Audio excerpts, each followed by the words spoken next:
US Defense Secretary Lloyd Austin was hoping to deliver better news to his Ukrainian counterpart at the Ramstein Air Base.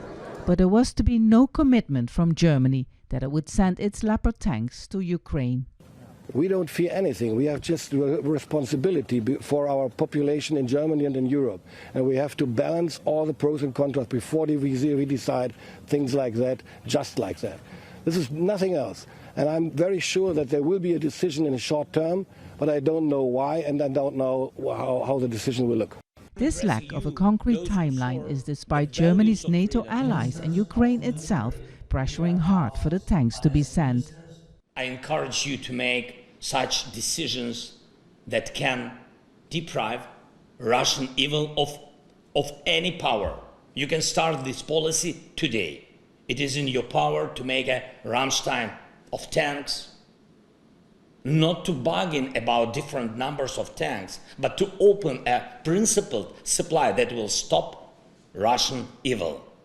Some fear that sending Leopard tanks could mean an escalation of the war and drag NATO into a direct confrontation with Russia. The tanks have been sold to dozens of countries around the world. Those who want to export them to Ukraine need permission from Germany first.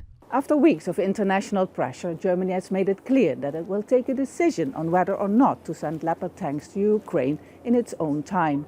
President Zelensky's plea that time is not a luxury his country has had little effect, because Germany says it's a decision that needs to be carefully weighed.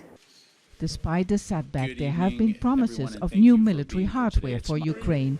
US Defense Secretary Austin urging countries not to waste too much time. This is a decisive decade for the world, and this is a decisive moment for Ukraine's struggle to defend itself. So this contact group will not slow down.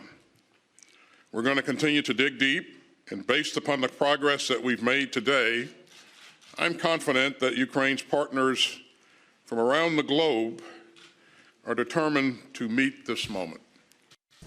In Berlin, a group of protesters also tried to put pressure on the government to take a decision on sending Leopard tanks sooner rather than later. Vaessen, Al Jazeera, at Ramstein Air Base.